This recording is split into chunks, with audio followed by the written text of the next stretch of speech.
अब परमात्मा स्वयं भी एक कुटिया में रहते थे, अपने हाथ से कपड़ा बुनकर। पुण्यात्मा विचार करो, एक थान बनाने में एक पतले से धागे को ऐसे डालना, फिर ऐसे डालना, फिर ऐसे डालना, एक दिन में कितना बना पा सकता है? ज्यादा से ज्यादा 1.5 फुट 2 फुट। और परमात्मा ये काम करते थे और उसी से जो मेहनताना मिलता था उससे निर्वाह करते थे। और फिर भी अगर बच जाता था तो उसका दान करते थे, पुण्य में लगाते थे। तो हमें वो इसलिए शिक्षा दे रहे हैं कि आप परमात्मा की सारी क्रियाएं को अपनाओ जो भगवान पाने में सहयोगी हैं। दान भी करो, चाहे बेश से कितने निर्धन हो, उसी से निकाल कर कुछ दान जरूर करो। जैसे आप जब इस ज्ञान से पूर्ण रूप से परिचित हो जाओगे, इस मार्ग से, तो फिर आप आनाकानी नहीं कर सकते दान करने में। कैसे?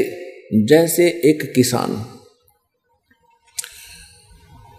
जब फसल बीजनी होती है, जैसे गेहूं का समय आ गया और उसके पास इतना गेहूं है कि परिवार का गुजारा ही मुश्किल से होगा खाने का, तो वो क्या करता है? वो ये नहीं देखता कि अब क्या करूंगा, कैसे बीजूंगा, बच्चे क्या खाएंगे।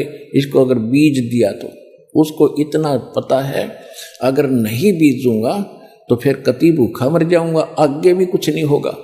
तो वो चाहे उसने उधार लेकर किसी से बीजना पड़े, वो बीज जरूर बीजेगा।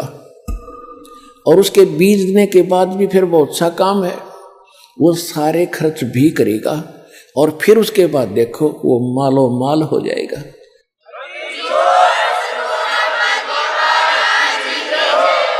इसी प्रकार आप जी ने ये बीज धर्म का बोना पड़ेगा। अपने और वाह्यात के खर्चों को कम करके दान में ज्यादा ध्यान आपने देना पड़ेगा। देते को हर देत है जहां तहां से आने, अन देवा मांगत फिरे भाई साहेब सुने ना कान।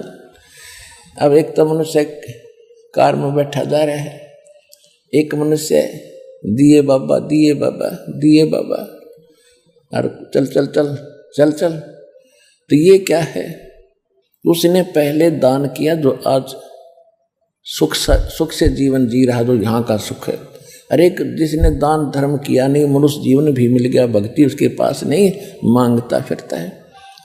कहते हैं देते को हर देत है जहां तहां से आन, और ना दिया फिर मांगते फिर यो, भगवान सुने नहीं कान।